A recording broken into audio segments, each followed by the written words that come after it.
Well, welcome, Martin, to our six simple questions session. You kindly were our guest speaker at the last event. Would you like to introduce yourself?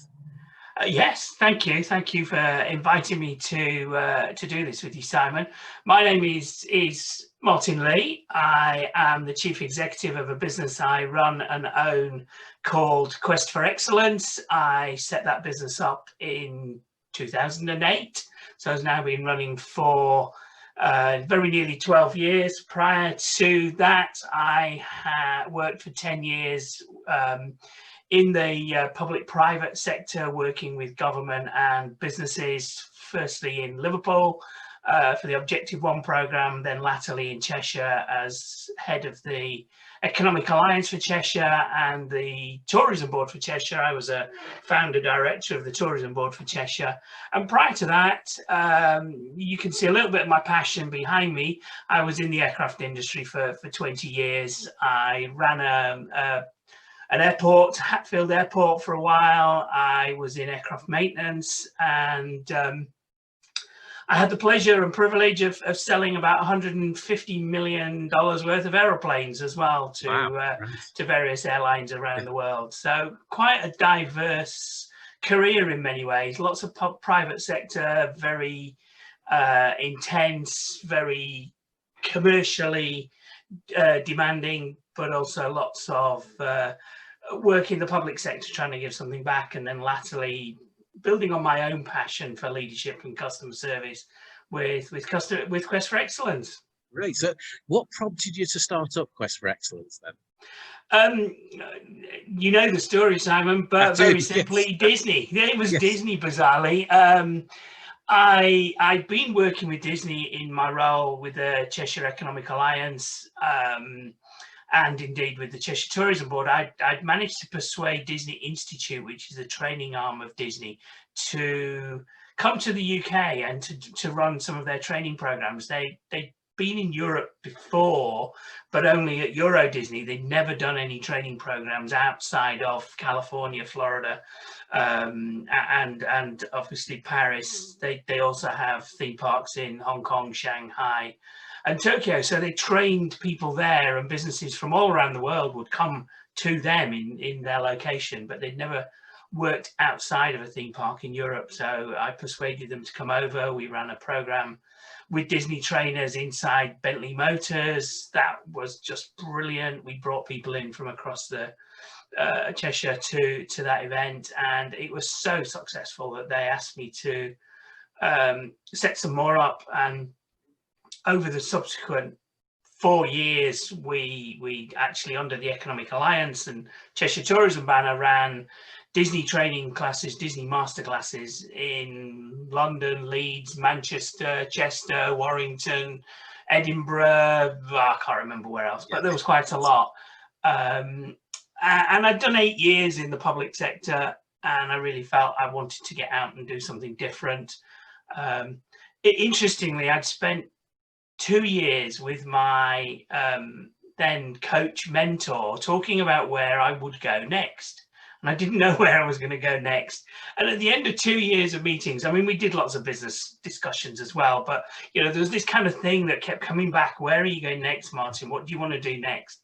And at the end of it all, we concluded, and he said to me, look, you know, the only conclusion I can come to, Martin, is you need to go and buy a house on the Isle of Skye because you love the Isle of Skye, which you can kind of see in the corner. There's a picture of the Isle of Skye hanging over my my hallway, just to the whatever it is, left or right of me. I can't quite see. I can see it. Yes.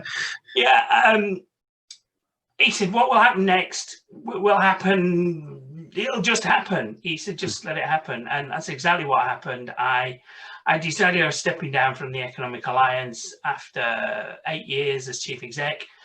And I got a phone call from Disney that said, well, that's brilliant because we're trying to find out ways that we can work with you, Martin.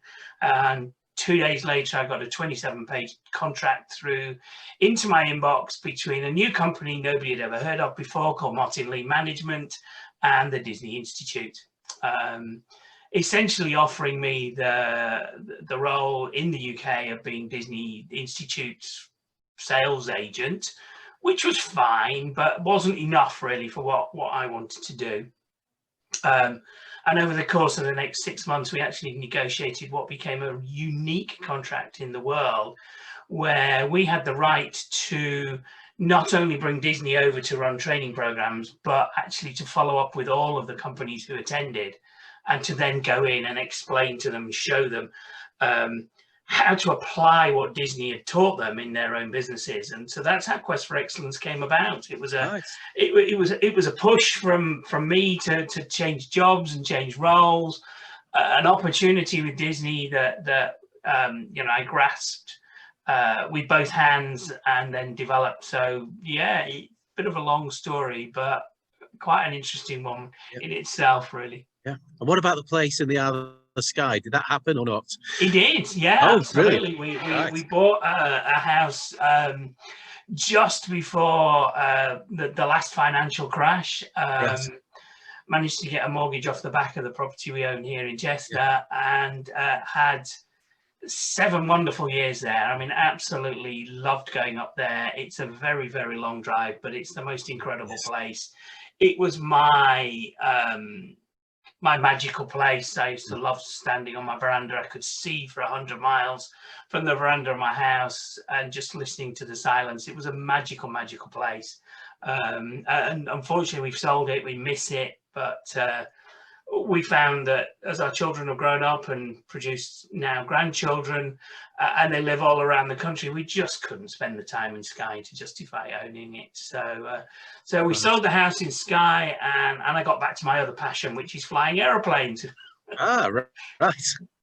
Fantastic. Well, that now leads me on quite nicely to my next question. So, you know, at the Business Network, you've been to 1 or 2 of our lunches. We like to ask some personal stuff. So, outside business, you've mentioned a couple of things already. Hobbies, passions. What do you get up to in your spare time?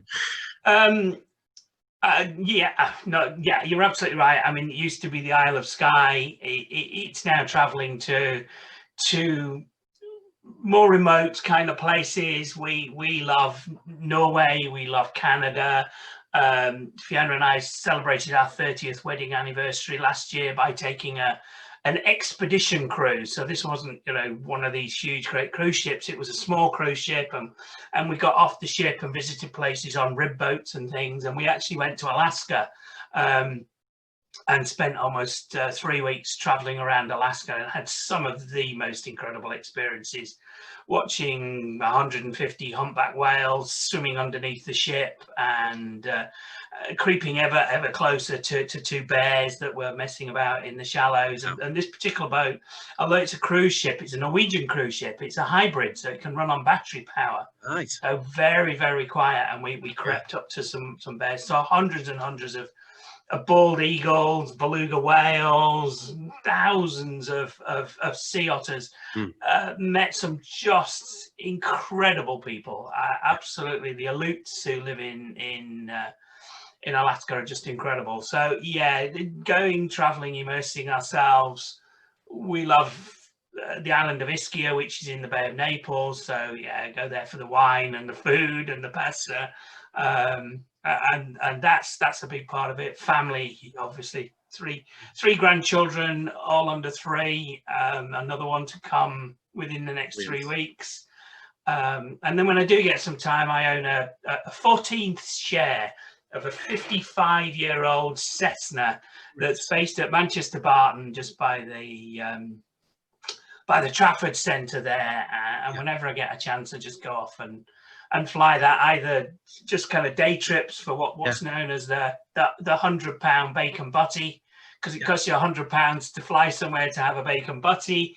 Or actually, I've got a couple of flying buddies who are commercial pilots who are in our group, and we've done trips to Ireland and Northern Scotland and Wales and France. So yeah, fantastic. So